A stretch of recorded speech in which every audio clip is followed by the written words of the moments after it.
was like, how, first of all, how it came to be Hmm. that you, a behavioral scientist, would come into a context where suddenly something you hadn't imagined possible, something you couldn't have predicted, Hmm. is starting to happen to you in terms of past life recall. So tell us what that was like for you. Hmm. And I can't wait to hear you describe this. Well, certainly I tell the story of how this all came about in About Time, that the first part of that is how all this happened. And but what I would say is that I always had a longing to know something about past lives, and a lot of that thing, was put on hold while I started a career and a family and all that. Also, it's even though I had friends who had these past life memory experiences, but it never kind of happened for me. And so I'd kind of given up on it.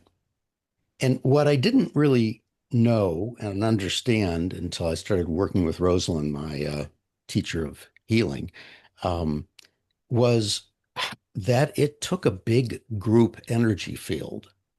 Uh, she was teaching about energy healing and a lot of hands-on work, and we did all this work on each other. And in the course of these 4 or 5 day retreats that we would go on with her, or 5 or 6 day retreats, um, the energy field in the group just built with an intensity that was palpable.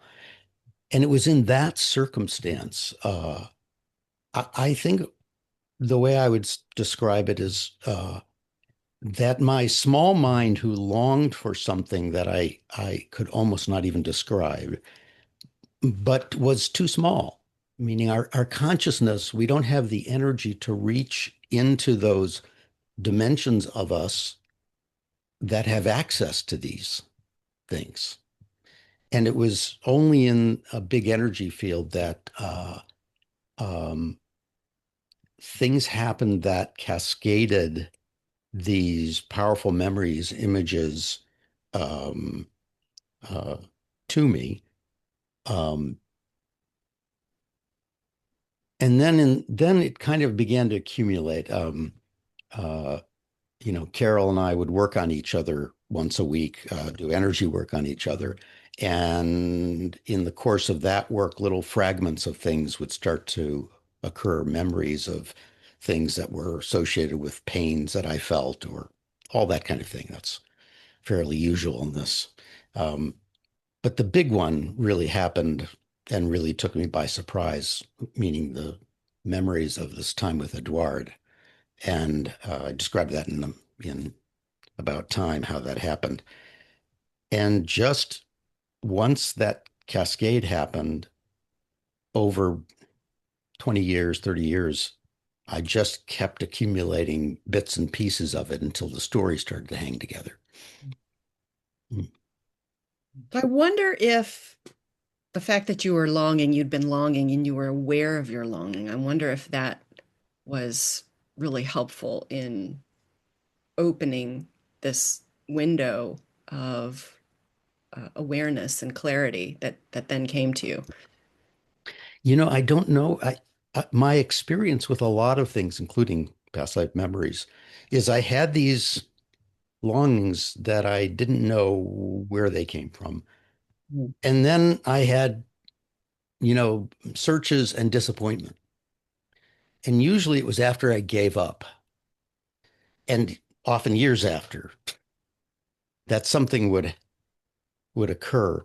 So one way to look at that longing, if you think about longing as asking the universe for something, but we often really underestimate the scale of the problem that we're creating by the question. Meaning, I want this, and I have this fantasy that guidance, my spirit guidance, is going, oh boy, he doesn't realize that, uh, to get that, that's going to take like 6 years of psychotherapy to get him to that place. And then he's going to have to, attend workshops, and there's going to be like 10 workshops that are just utter shit. And then there's going to be that one he gets to. And, they have this list of, okay, but if you're asking, and I'm going, want that, want that. And I think that's my fantasy about how it is. We completely, our heart wants one thing, our emotions want something, and we have no idea about what I call the spiritual choreography that it's going to take to get all the dancers on the stage crossing at the same time to get that pas de deux in the middle. But we ask anyway, and thank God I was ignorant.